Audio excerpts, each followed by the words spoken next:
이어서 토지보상법, 공익사업법 이렇게 나오고, 자, 공익사업을 위한 토지 등의 취득 및 보상에 관한 법률. 자, 볼게요. 재산권 자체의 보상, 토지에 관한 권리, 임목, 건물, 기타 토지에 정착한 물건 및 이에 관한 권리, 광업권, 어업권 또는 물의 사용에 관한 권리, 토지에 속한 흙, 돌, 모래 또는 자갈에 관한 권리 등이 보상 대상이다. 3조에 나와 있는 거고. 자, 보면 지작물인 건물은 그 건물이 적법한 건축 허가를 받아 건축된 것인지 여부에 관계없이 토지 수용법상의 사업 인정의 고시 이전에 건축된 건물이기만 하면 손실보상이 대상이 된다. 그다음에 토지 수용법상의 사업 인정 고시 이전에 건축되고 공공사업용지 내의 토지에 정착한 지작물인 건물은 통상 적법한 건축 허가를 받았는지 여부에 관계없이 손실보상의 대상이 되나 주거용 건물이 아닌 위법 건축물의 경우에는 그 위법의 정도가 관계 법령의 규정이나 사회 통념상 용인할 수 없을 정도로 크고 객관적으로도 합법화될 가능성이 거의 없어 거래의 객체도 되지 아니하는 경우에는 외적으로 수용보상 대상이 되지 아니한다. 여러분들 위법이거나 객관화될 적법화될 가능성이 없다, 합법화될 가능성이 없다 그러면 수용 대상이 아니라는 거. 그 다음에 두 번째, 먹는 생물, 생수, 제조에 사용되던 지하수에 대한 이용권이 관계 법령상 물권에 준하는 권리 또는 관심상의 물권이라고 할 수 없고 그 먹는물 관리법에 의한 샘물개발 허가를 받은 것만으로는 그 토지 지면하에 있는 지하수를 계속적, 배타적으로 이용할 수 있는 권리가 생긴다고 볼 수도 없으므로 그 토지수용법 제2조에서 수용 대상으로 규정한 물의 사용에 관한 권리에 해당하지 않는다. 지하수 이용권, 먹는물 생수 이거는 해당되지 않는다. 보시면 되고.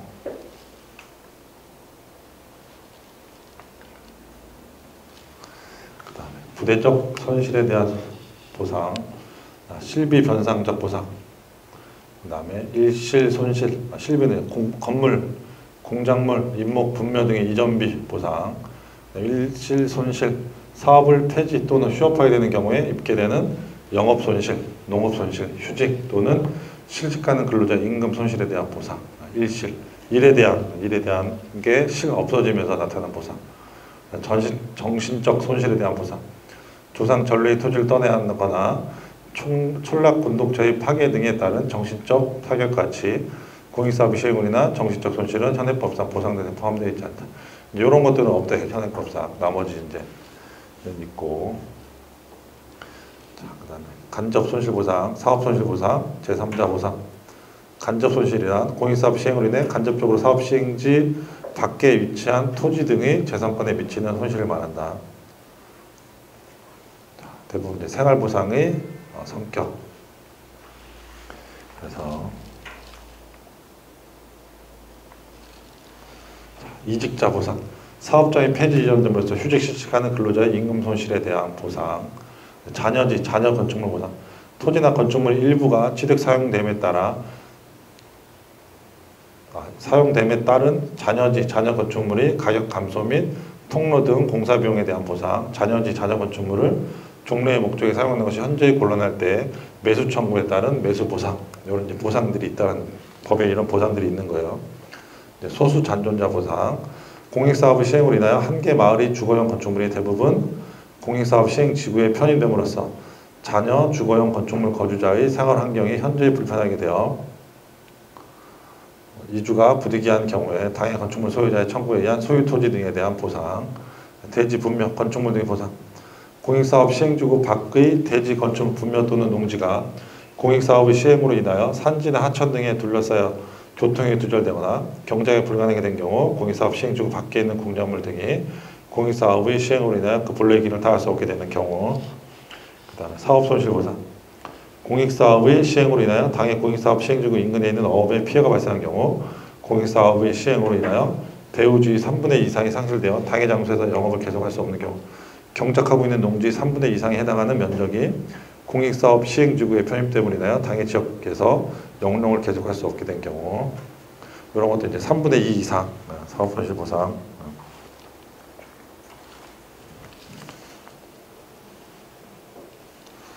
판례 보면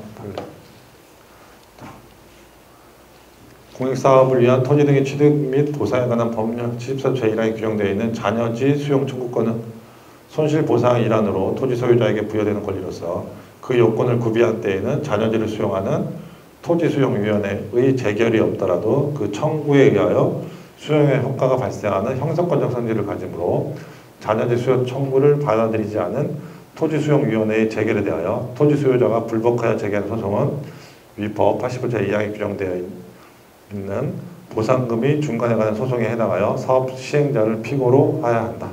이 법에 이제 이렇게 규정되어 있는 거예요. 이 법에. 잔여지 수용 청구권. 그래서 요거는 바로 이 재결이 없더라도 형사권적 성실이 생긴다. 그렇기 때문에 소송은 뭐 민사소송이 이렇게 아니라 보상금이 중간에 관한 소송에 해당하여 사업 시행자를 피고로 이제 소송을 해야 된다는 거죠.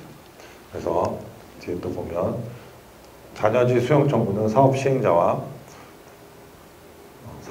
사이에 매수에 관한 협의가 성립되지 아니한 경우 일단 이 토지 일부에 대한 관할 토지 수용에 대한 수용 재고를 이기 전까지 관할 토지 수용위원회에 하여하고 잔여지 수용 청구권의 행사 기간은 제척 기간으로서 토지 소유자가 그 행사 기간 내에 잔여지 수용 청구권을 행사하지 아니하면 그 권리가 소멸한다. 잔여지 수용 청구 의사 표시는 관할 토지 수용위원회에 하여하는 것으로서 관할 토지 수용위원회가 사업 시행자에게 잔여지 수용 청구 의사 표시를 수령할 권한을 부여했다고 인정할 만한 사정이 없는 한 사업 시행자에게 한 잔여지 매수 청구 의사 표시를 관할 토지위원회 한 잔여지 수용 청구 의사 표시로 볼 수 없다. 이게 뭐 뒤에 건 이제 사업 시행자하고 토지 수용위원회하고 이제 틀리다. 다른 위치에 있다. 이렇게 본 거죠. 어쨌든 이제 요 형성권적 성질을 가지고 있다. 그래서 소송은 사업 시행자를 피고로 해야 된다. 사업 시행자가 이거를 하는 거니까 수용을 중간에 이제 토지 수용위원회가 하는 게 아니고 사업 시행자가 이 잔여지 수용을 해야 되겠지. 잔여지 수용을 해야 되는 거니까.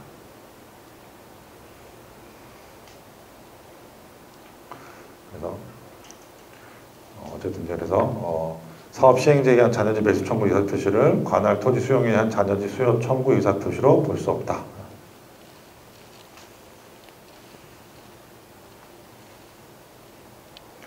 그다음에 우리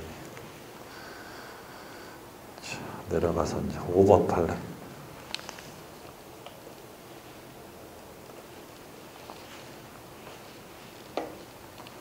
다음 판례 보면 수산업협동조합이 수산물 위탁 판매장을 운영하면서 위탁 판매 수수료를 지급받아 왔고 그 운영에 대하여는 그 수산지원보호령에 의하여 그 대상 지역에서의 독점주의가 부여되어 있었는데 공유수면 매립 사업의 시행으로 그 사업 대상 지역에서 어업활동을 하던 조합원들이 조업이 불가능하게 되어 일부 위탁 판매장에서의 위탁 판매 사업을 중단하게 된 경우 그로 인해 수산업협동조합이 상실하게 된 위탁 판매 수수료 수입은 사업 시행자의 매립 사업으로 인한 직접적인 영업손실이 아니고 간접적인 영업손실을 하더라도 이건 이제 위탁 판매 수수료는 간접적인 영업손실이라는 거지. 하더라도 피해자인 수산업협동조합이 공공이익을 위하여 당연히 수인하여야 할 재산권에 대한 제한의 범위를 넘어 수산업협동조합의 위탁 판매 사업으로 얻고 있는 영업상의 재산이익을 본질적으로 침해하는 특별한 희생에 해당하고 사업 시행자는 공유수면 매립 면허 고시 당시 그 매립 사업으로 인하여 위와 같은 영업손실이 발생한다는 것을 상당히 확실하게 예측할 수 있었고 그 손실의 범위도 구체적으로 확정할 수 있으므로 위 위탁판매 수수료 수입 손실은 헌법 23조 제3항에 규정한 손실보상의 대상이 되고 그 손실에 관하여 공유수면 매립법 또는 그 밖의 법령에 직접적인 보상 규정이 없더라도 공공용지 취득 및 손실에 관한 특례법 시행규칙상의 각 규정을 유추 적용하여 그에 관한 보상을 인정하는 것이 타당하다. 이런 이제 공유수면 매립법이나 이런 데 없어도 이 공공용지 취득 및 이거의 특례법으로 할 수 있다. 할 수 있다. 위탁 판매 수수료 간접 영업 손실이지만 이 손실 보상의 대상이 된다. 자, 넘어가서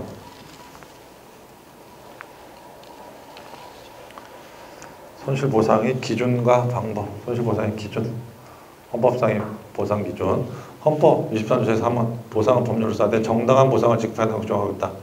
헌법상의 정당한 보상의 의미에 하여 상당 보상설, 사회국가 원리에 따른 적절한 보상과 완전 보상설이 있다. 통성을 보내 원칙적으로 피수용 재산의 객관적인 재산 가치를 완전하게 보상해야 한다는 완전 보상, 완전하게 보상, 완전 보상으로 보고 있다. 판례 보면 헌법이 규정한 정당한 보상이란 손실보상이 원인이 되는 재산권의 침해가 기존의 법 질서 안에서 개인의 재산권에 대한 개별적인 침해인 경우에는 그 손실보상은 원칙적으로 피수용 재산의 객관적인 재산 가치를 완전하게 보상해야 한다는 완전 보상을 뜻하는 것으로서 보상 금액뿐만 아니라 보상의 시기나 방법 등에 있어서도 어떠한 제한을 두어서는 아니 된다는 것을 의미한다. 금액하고 시기나 방법 등에 있어도 제한이 없죠. 재산권의 객체가 갖는 객관적 가치란 그 물건의 성질에 정통한 사람들의 자유로운 거래에 의하여 도달할 수 있는 합리적인 매매 가능 가격, 즉 시가에 의하여 산정되는 것이 보통이다. 자, 네, 두 번째. 헌법 23조 제3항은 공공의 필요에 의한 재산권의 수용, 사용 또는 제한 및 그에 대한 보상은 법률로서 하되 정당한 보상을 지급해야 한다는 규정은 보상 청구권의 근거에 관하여서뿐만 아니라 보상의 기준과 방법에 관하여서도 법률의 규정에 위반하고 있는 것을 보아야 하고 위 구토지수용법과 지가공시법의 규정들은 바로 헌법에서 위반하고 있는 그 법률의 규정들을 보아야 할 것이다. 그리고 정당한 보상이라면 원칙적으로 피수용 재산의 객관적인 재산 가치를 완전하게 보상해야 한다는 완전 보상. 객관적인 재산 가치를 완전하게 보상. 그러나 투기적인 거래에 의하여 형성되는 가격은 정상적인 객관적 재산 가치를 볼 수 없으므로 이를 배제한다고 하여 완전 보상의 원칙에 원하는 것은 아니며 공익사업의 시행으로 지가가 상승하여 발생하는 개발이익은 궁극적으로는 국민 모두에게 기속되어야 할 성질일 것이므로 이는 완전 보상의 범위에 포함되는 피수용 토지의 객관적 가치 내지 피수용 토지 손실이라고는 볼 수 없다. 투기적 거래, 개발이익 이거는 완전 보상 범위에 들어가지 않는다.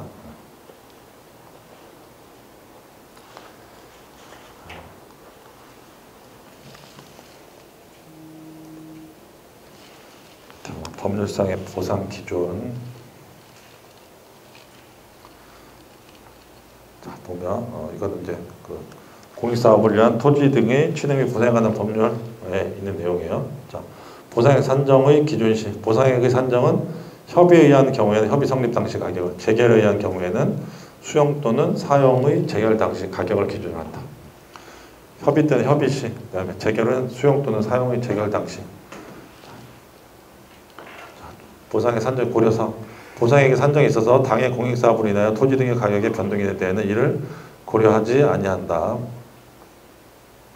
공익사업으로 인한 가격 변동을 고려하지 않고 그러나 당해 공공사업과는 관계없는 다른 사업의 시행으로 인한 개발이익은 이를 배제하지 아니한 가격으로 평가하여야 하고 개발이익이 해당 공익사업의 사업 인정 고실일 후에 발생한 경우에도 마찬가지다.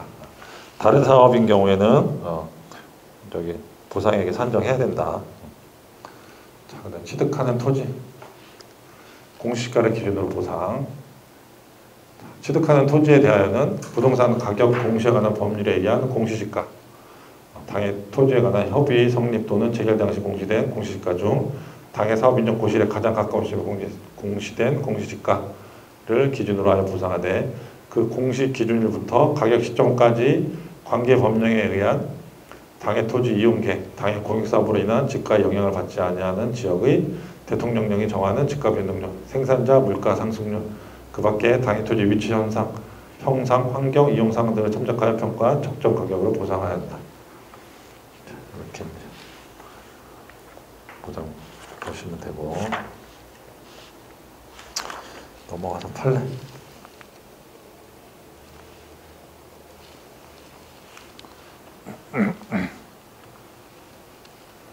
자, 보면 사업 시행자가 3년 이상 사용한 토지 수용 청구권과 불법 방법. 사업 시행자가 3년 이상 사용한 토지에 대해 해당 토지 소유자가 지방토지수용위원회에 수용 청구를 하였으나 받아들여지지 않은 경우 이에 불법하여 소송을 제기하고자 하는 토지 소유자는 사업 시행자를 상대로 보상금이 준건에 관한 소송을 제기해야 된다.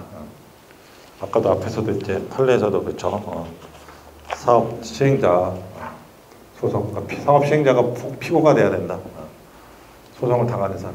자, 공익사업을 위한 토지 등의 취득 및 보상에 관한 법률 제72조는 사업인정 고시가 된 후 토지를 사용하는 기간이 3년 이상인 때 등의 경우 당해 토지 소유자는 사업 시행자에게 그 토지 매수를 청구하거나 관할 토지수용위원회에 그 토지 수용을 청구할 수 있도록 정하고 있다.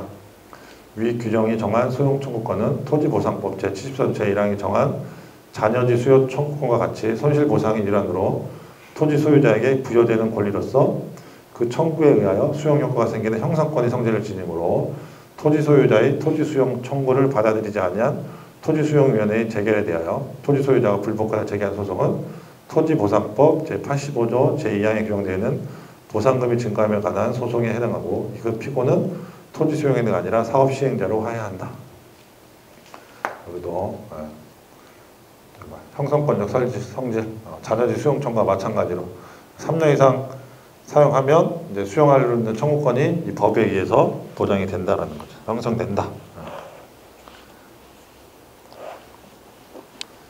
그다음에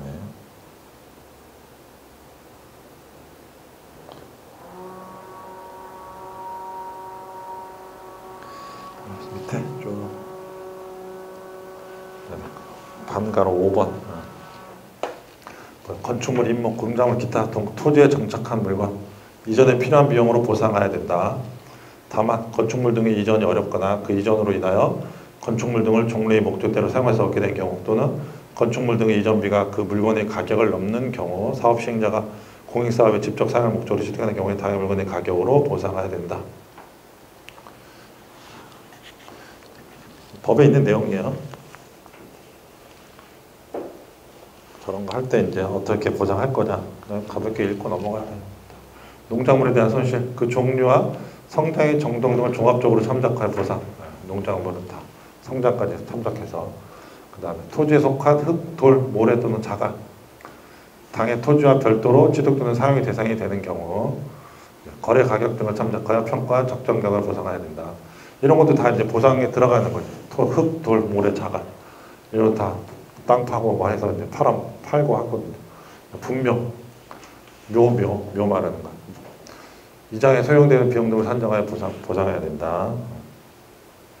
과학권, 어업권 및 물 등의 사용에 관한 권리, 투자 비용, 예상 수익 및 거래 가격 등을 참작하여 평가한 적정 가격을 보상한다. 영업을 폐지하거나 휴업함에 따른 영업 손실, 영업 이익과 시설 이전 비용 등을 참작하여 보상해야 된다. 이 판례를 보면 우리 두 번째 판례.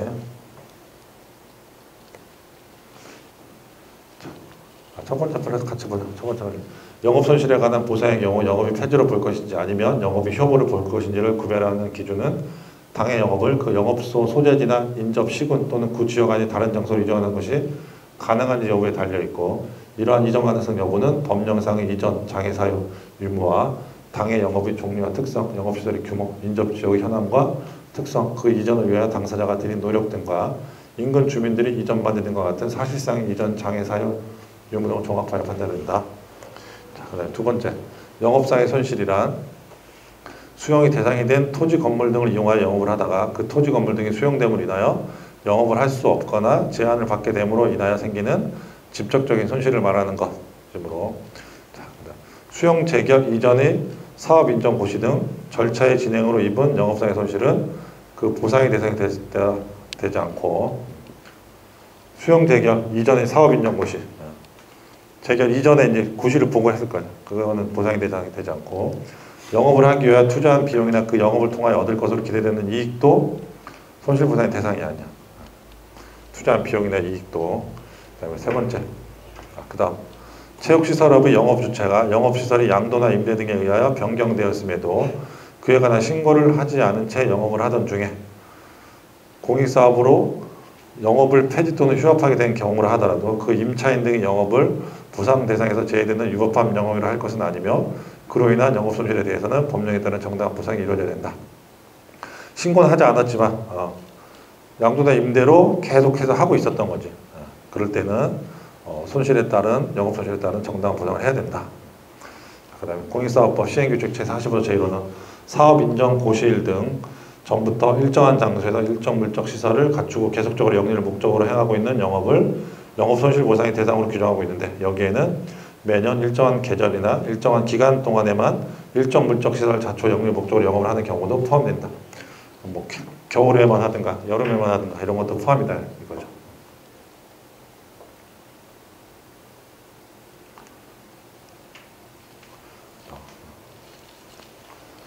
그 다음에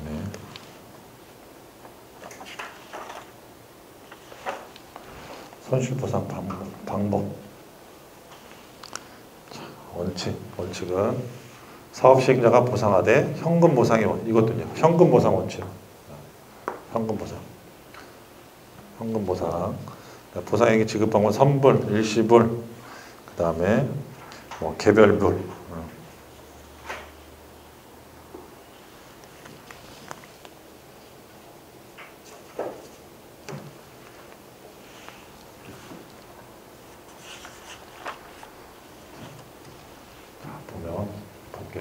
사업 시행자 보상 원칙. 공익사업에 필요한 토지 등의 취득 또는 사용으로 인하여 토지 소유자 또는 관계인이 입은 손실은 사업 시행자가 이를 보상해야 된다. 사업 시행자가 보상하는 것. 다만 사업 시행자와 사업 시행에 따른 수익자가 다른 때에는 수익자가 보상 의무자가 된다. 수익자가 다르는 거. 수익자가 보상 의무자. 현금 보상. 손실 보상은 다른 법률 특별한 규정이 있는 경우를 제외하고는 현금으로 지급해야 된다. 사전 보상, 그다음에 전액불. 자, 보면 사업 시행에는 원칙적으로 당해 공익사업을 위한 공사에 착수하기 이전에 토지 소유자 및 관계인에 대하여 보상액의 전액을 지급해야 된다. 사전에 다만 천재지변 시 토지 사용과 시급을 요하는 토지 사용 또는 토지 소유자 및 관계인 승낙인에 대해 후불이 가능하다. 후불의 경우 지원자 등은 사업 시행자가 부담한다. 개별불. 손실보상 원칙적으로 토지 소유자 또는 관계인에게 개인별로 해야 된다. 다만 개인별로 보상액을 산정할 수 없을 때에는 그러하지 아니하다. 개인별이란 수용 또는 사용의 대상이 되는 물건별로 하는 것이 아니라 피보상자 개인별로 하는 개인별. 일괄보상. 사업 시행자는 동일한 사업적의 보상 시기를 달리하는 동일인 소유의 토지 등이 여러 개 있는 경우 토지 소유자나 관계인이 요구할 때는 한꺼번에 보상금을 지급하도록 해야 된다. 요구하면 사업시행 이익과의 상계금지. 사업시행자는 동일한 소유자에게 속하는 일단의 토지 일부를 취득하거나 사용하는 경우 해당 공익사업 시행으로 인하여 잔여지 가격이 증가하거나 그 밖에 이익이 발생하는 경우에도 그 이익을 취득 또는 사용으로 인한 손실과 상계할 수 없다.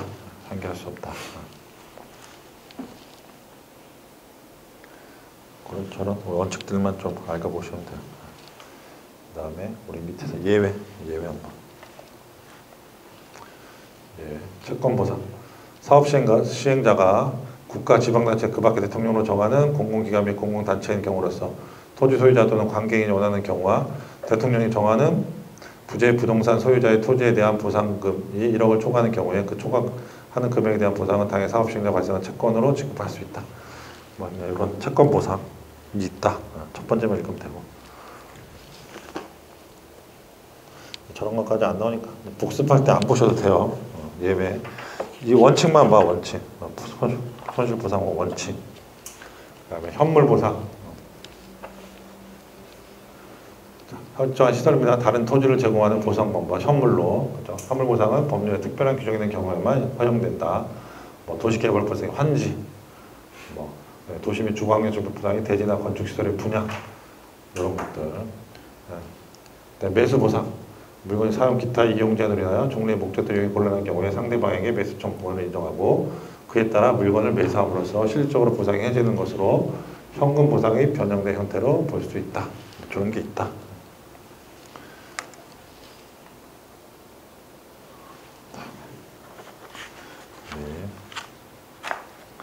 손실보상금이 결정 방법. 당사자 간 협의. 손실보상은 사업 시행자와 손실을 입은 자가 협의하여 결정한다. 이것도 이제 협의하여 결정한다. 사업 시행자는 협의가 성립된 때에는 토지 소유자 및 관계인과 계약을 체결해야 된다. 협의 성립 시 계약. 협의한 계약의 법적 성질에 대한 통설은 공법상 계약으로 보나 판례는 사법상 계약으로 본다. 사법상 계약으로 본다. 자, 세 번째. 협의가 성립된 때에는 사업 시행자는 사업 인정 고시가 있은 날부터 1년 이내에 당해 토지 소유자 및 관계인의 동의를 얻어 관할 토지수용위원회에 협의 성립의 확인을 신청할 수 있다. 토지 수용인의 확인은 이 법에 의한 재결로 보며 사업시행자가 토지 소유자 및 사업시행자, 토지 소유자 및 관계인은 그 확인된 협의 성립이나 내용을 다툴 수 없다. 토지수용위원회에서 확인을 받으면 되는. 자, 토지수용위원회의 재결. 당사자 간의 협의가 성립되지 아니하거나 협의를 할 수 없는 때에는 사업시행자는 사업 인정 고시가 있은 날부터 1년 이내 관할 토지수용위원회에 재결을 신청할 수 있다. 재결 신청. 자, 토지 등의 수용과 사용에 관한 재결을 하기 위하여 국토교통부에 중앙토지수용위원회를 두고 특별시, 광역시, 도, 특별자치도에 지방토지수용위원회를 둔다. 중앙토지수용위원회는 국가 또는 시, 도시가 사업시행자의 사업과 수용하거나 사용할 토지가 둘 이상의 시도에 거쳐있는 사업 재개를 가는 사항을 관장하며 지방토지수용위원회는 그 외의 사업의 재개를 가는 사항을 관장한다. 중앙토지는 이제 국가 또는 시도가 사업시행자인 거고 둘 이상의 시도에 거쳐있는 거. 자, 그 다음에 두 번째. 토지 소유자 및 관계인은 서면으로 사업시행자에게 재결을 신청할 것을 청구할 수 있으며 청구를 받은 사업시행자는 청구가 있은 날부터 60일 이내 관할 토지수용위원회에 재결을 신청해야 한다. 사업시행자가 위 기간을 넘겨서 재결을 신청하였을 때에는 그 지연된 기간에 대하여 소송 촉진 등에 관한 특례법 3조에 따른 법정 이유를 적용하여 산정한 금액을 관할 토지수용위원회에게 재결한 보상금에 가산하여 지급해야 된다. 사업시행자만이 재결 신청권을 가지며 토지 소유자나 관계인은 재결 신청권이 없고 다만 사업시행자에게 재결을 신청할 것을 청구했을 뿐이다. 재결 신청권은 사업시행자만 있고 그 다음에 관계인은 시행자에게 재결 신청할 것을 청구하는 거예요. 사업시행자가 토지 소유자 등이 재결 신청의 청구를 거부한다고 하여 이를 이유로 민사소송의 방법으로 그 절차 이행을 구할 수 없다. 자, 지원가세에 대한 불복은 수용보상금의 증액에 관한 소요에 의하여 한다.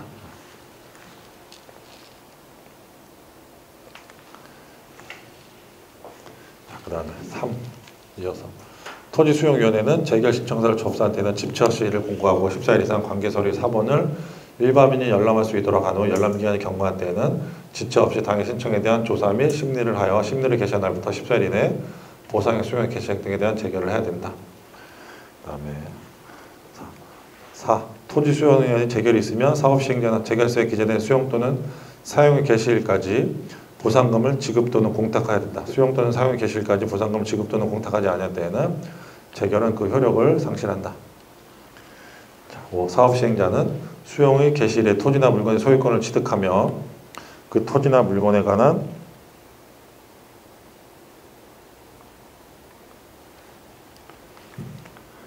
다른 권리는 이와 동시에 소멸한다.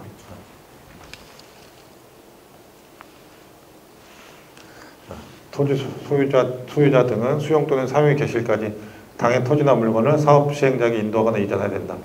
6. 토지 수용에는 사업시행자, 토지 수용자 또는 관계인이 신청한 범위에서 재결해야 된다. 자, 이런 내용들.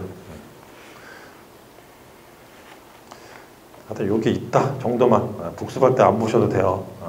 원칙만 봐, 원칙만. 원칙하고 판례만. 이것까지 나오진 않아요. 원래 행정법 한번 봐야 되지만 이런 건 좀 봐줘야 또 판례 읽기할 때 편하니까. 자, 판례 한번 보면 공익사업을 위한 토지 등의 취득 및 보상에 관한 법률에 의한 보상 합의는 공공기관이 상영제 주체로서 해가는 사법상 계약의 실질을 가지는 것이로서 당사자 간의 합의로 같은 법 소정의 손실보상의 기준에 의하지 아니한 손실보상금을 정할 수 있으며 이와 같이 법이 정하는 기준에 따르지 아니하고 손실보상에 관한 합의를 하였다고 하더라도 그 합의가 착오 등을 이유로 적법하게 취소되지 않는 한 유효하다. 따라서 공익사업법에 의한 보상을 하면서 손실보상금에 관한 당사자 간의 합의가 성립하면 그 합의 내용대로 구성력이 있고 손실보상금에 관한 합의 내용이 공익사업법에서 정하는 손실보상 기준에 맞지 않는다고 하더라도 합의가 적법하게 취소되는 등의 특별한 사정이 없는 한 추가로 공익사업법상 기준에 따른 손실보상금 청구를 할 수 없다. 이 합의를 이제 인정해 주는 거죠.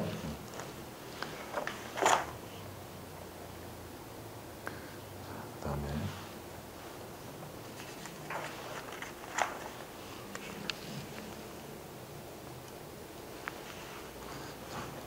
손실보상금 결정에 대한 불복했다. 수용에는 어떻게 절차를 가느냐. 자, 볼게요. 지방토지 수용회의 재결에 대하여 의의가 있는 자는 당의 지방토지 수용회를 거쳐 중앙토지 수용위원회 의의를 신청할 수 있으며 중앙토지 수용위원회 재결에 대하여 의의가 있는 자는 중앙토지 수용위원회 의의를 신청할 수 있다. 이 신청은 재결서의 정보를 받은 날부터 30일 이내에 하여야 한다. 여기서 이 신청은 행정심판의 성질을 가지며 공익사업법상의 이익신청에 관한 규정은 행정심판에 대한 특별법 규정이다. 이 이익신청은 행정심판의 성질. 뒤에 이제 행정심판 또 배울 거야. 자, 두 번째.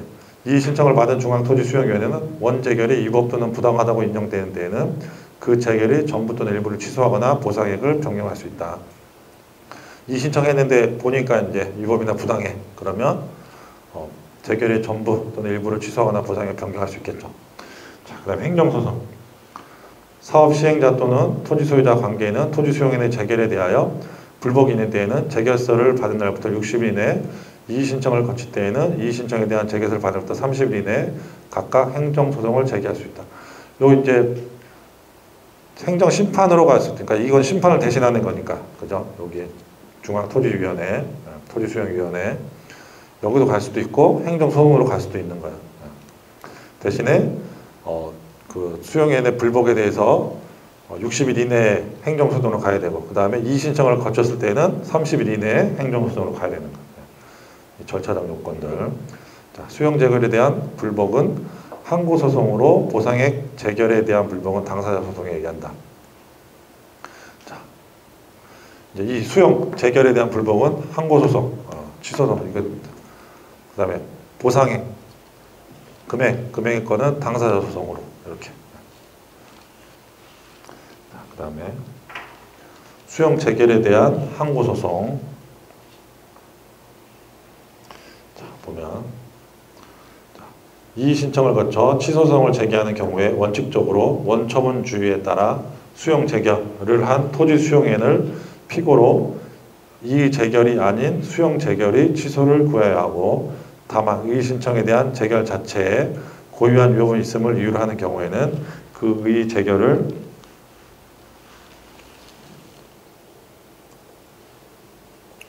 한 중앙토지수용회를 피고로 하여 이의 재결의 취소를 구할 수 있다.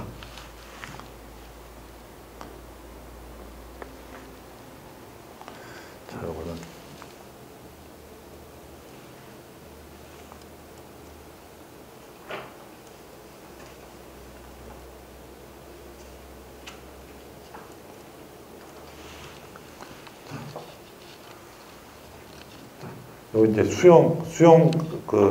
이 토지를 이제 수용할 거냐 말 거냐 이런 거죠. 이런 거에 대한 이제 항고소송이라는 거지. 이 신청을 거쳐 취소소송을 제기하는 경우에는 원칙적으로 이 토지를 수용하는 거에 대해서 취소해라 달라. 원처분주의에 따라 수용 재결을 한 토지 수용회를 피고 여기를 피고로 하겠죠. 받아준 거, 이 토지를 받아라, 수용하게 해라 이런 거에 대한 취소를 구하는 거니까. 자, 토지 수용회를 피고로 이의 재결이 아닌 수용 재결의 취소를 구해야 하고, 그죠?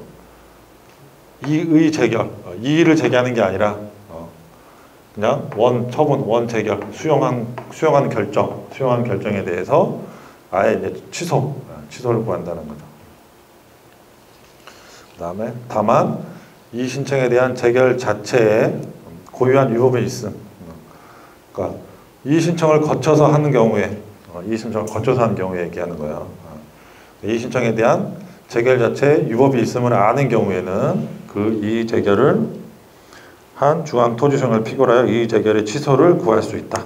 원래는 이제 이 재결에서는 이 재결을 하는 게 아니고 원처분에 대한 취소지만 이 재결에도 이 신청했을 때 이 재결, 이를 하는 결정 거기에 위법이 있으면 안다 그러면 그거를 한 중앙토지수용을 피고로 하여 이 재결의 취소를 또 구할 수도 있다.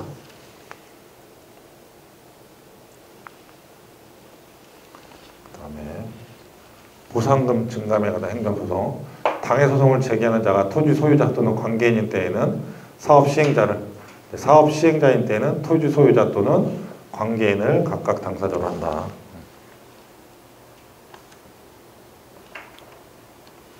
그래서 이제 당사자 소송으로 가는 거죠. 이러한 보상금 증감에 관한 행정소송을 통성은 형식적 당사자가 본다. 이 재결에서 정한 손실 보상 금액보다 정당한 손실 금액이 더 많다는 점에 대한 입증 책임 원고에게 있다. 뭐 입증 책임 안 보셔도 되고. 그러니까 보상금이니까 이 수용 재결 자체는 취소 소송으로 가는 거지만 보상금에 대해서 서로 안 맞다, 더 줘야 된다, 아니다, 뭐 이런 걸 하는 거겠죠. 피고가 이제 서로 이제 당사자가 돼야 된다는 거지.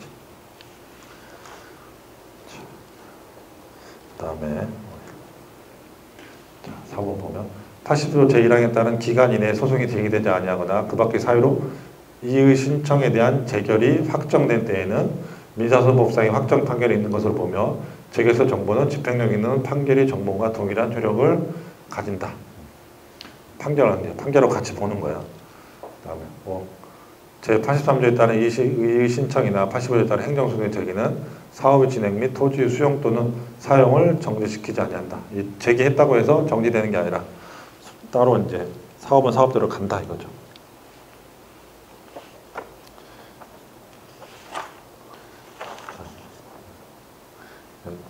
뒤에 이제 또 행정소송에서 여기서 모르면 그냥 넘어가셔도 돼. 자, 잠깐 쉬었다가 또 할게요.